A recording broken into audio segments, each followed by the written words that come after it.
Happy Friday out there. Frank Rock is the name.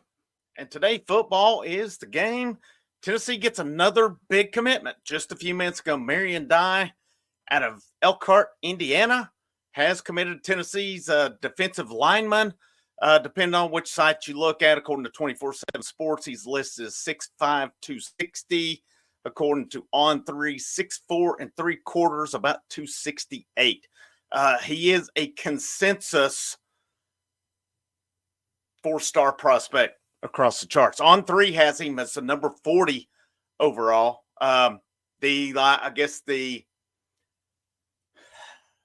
your median, I guess you could say, amongst rivals, ESPN 24/7, On3 have him. They all have him a four-star. Have him, according to the On3 industry ranking, 123 overall. Rivals has him 103. 24/7 has him top 50 as well on this. So, depending on where it is, any way you go, huge commitment for Tennessee coming out of this weekend. He chooses Tennessee over Ohio State and Purdue. And this past weekend, man, you look at that weekend, Tennessee has 5 commitments in 9 days. They are picking up, and it's quality commitments. It's not just filling it with guys. This is not your Butch Jones when he got, so many commitments in like 2 days' time. Just got a bunch of names and filled it in, and it looked good.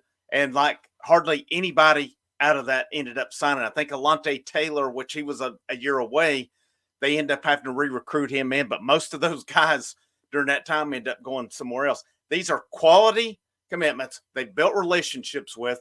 They've gotten them in over the summer, and they've blown these guys away. What they've done cannot be understated. And I still look back to this past weekend, and I think, because this is what I'm seeing right now. We never know until the dotted line is signed come December, or if somebody puts it off until February. I hope they will implement later on, if we're going to put this dead period in, that they'll implement a July and a December signing period. I think the February one is outdated at this point. Now, if guys need to sign past signing day, sure, let them do it. I don't think there's any limit on that. But with Dye, looking at, depending on whether it's 24/7, depending on whether it's VolQuest on 3, just part of the decision says his weekend stay in Knoxville helped for sure. So I'm going to quote from 24/7. These are behind a paywall, so I'm not going to share them out, but I will put the quote. Said, I really like the coaching staff. Man, it's a great coaching staff, and they're building something special here. Said that he enjoyed spending time with Josh Heupel, and then Davin Hobbs and Jason Jenkins were two of his hosts on the weekend. Of course, he talked about Rodney Garner and what he does. Old Coach Chop that we keep saying about Coach Chop, man. Coach Chop is big on these guys. He is just, you see these guys, this dude mentioned with a lot of prospects here, old Coach Chop. And Lavorne Harbin is the guy's name. So he is an analyst on staff. But his relationship with Harbin, talked about, said the relationship I built with Coach Chop and Coach Height, that was 2 big things for me. This is what he tells VolQuest.com. During my Dye knew before he left Rocky Top, Tennessee was going to be his choice just because of the home feeling. He said during my official visit, of course, it was really just when I was bonding with the players. The coaches made it feel at home. The players made it feel like home. Everything just felt like home.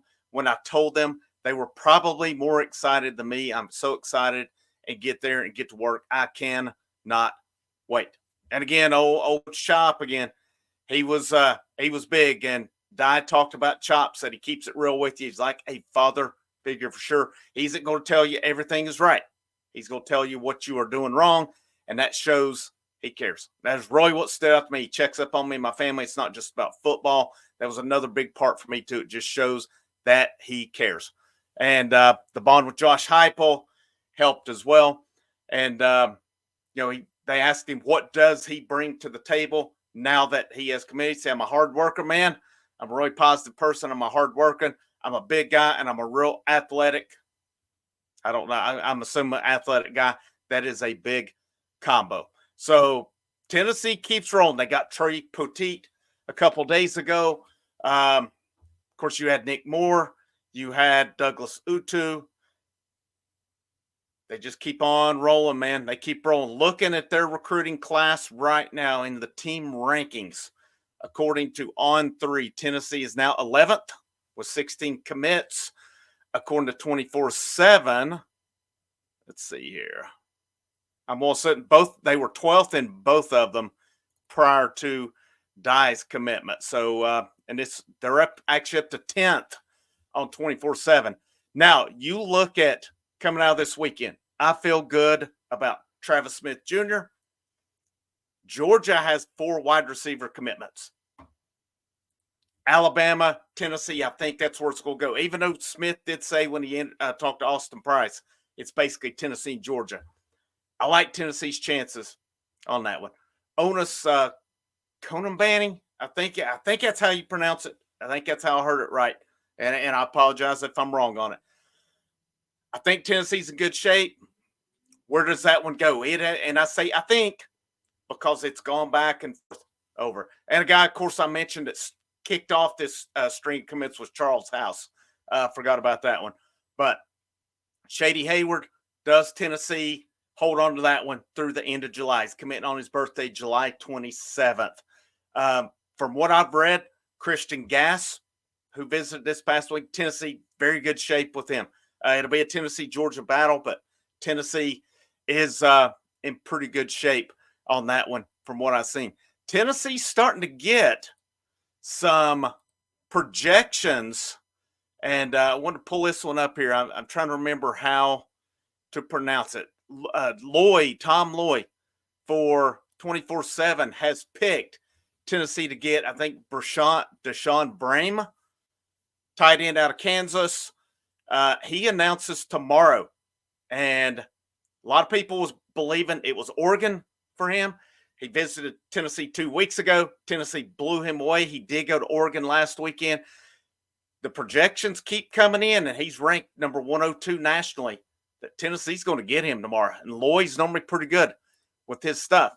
So I would expect commitment number 6 in 10 days tomorrow. Could it surprise us? Sure, absolutely. He may go somewhere else on that. I didn't see the Marion Dye commitment coming today, but I had seen that Tennessee did come out of that in good shape with them. Now, looking back at the visits from this past weekend again, just of course, the big target we're going to be looking out for is David Sanders. From what I'm reading, it's Ohio State, Tennessee, not in that particular order. I know according to the mods on VolQuest, they say they still feel good on this one. And then, of course, the number 1 player for next year, Faison Brandon, number 1 quarterback out of Greensboro, he's announcing in August. Everything I'm reading seems to say that's a Tennessee-Alabama battle at this point. And that's according to, reading mods from VolQuest and from 24/7. Both seem to think that. And they're not saying it. From what I'm reading, they're saying Tennessee's pretty much done what they could do. He's visited 8 times, I think, since like last June. I think it was Ryan Callahan who said that Brandon will visit Tennessee and Alabama again in late July before he makes his decision on that. So, could be good news for 26 as well. But this Tennessee train keeps rolling, man. And it, based on some of the projections coming in, it's going to keep on rolling tomorrow as well. And again, coming out of this past weekend, you got Bryce Jenkins. I think it's down. And again, somebody criticized me for saying I think. That's why I keep emphasizing this. It is an I think game because another team could creep back into it. You never know from day to day, depending on the steam that gets put on. Seems to be a Tennessee-Maryland battle for Bryce Jenkins. And, Jaden Woods, who visited this past weekend, did commit to Penn State. But overall, I think coming out this past weekend, there's going to be a lot of guys on that visit weekend who are going to be Vols when it's all said and done. You just wait and see on that. Just trust me on that one, guys. I released, I talked about Tennessee's 2024 baseball class yesterday. Baseball still in, we're shifting into portal. We're shifting into getting into the MLB draft, and we'll have some stuff on that. It may be first of the week. I may take the weekend off, guys, to be honest with you. It's been a great week. There's been some frustrating times this week. If anybody was in here Monday night for the what thought was going to be a celebration, you know where I'm coming from. It's really aggravated me, and I've had a hard time getting over that. But it is what it is. It's part of life. It's part of doing this, I guess. And but thank you for all your support. Thank you for checking out the channel. Thank you for supporting it. Thank you for your positive feedback.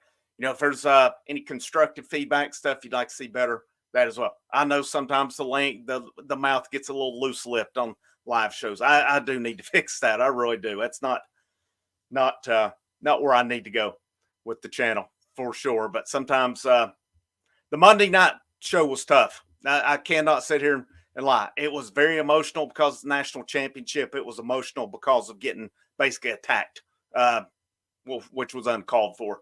But it's dealt with. It's done. That portion of my life is over with, and I'm happy it's over with. It's onward, upward, full speed ahead. Frank Rock, House of Orange Sports Channel. Have a great rest of your day. Have a great weekend. Go Vols. And last but most certainly not least, my new out. I will see you when I see you.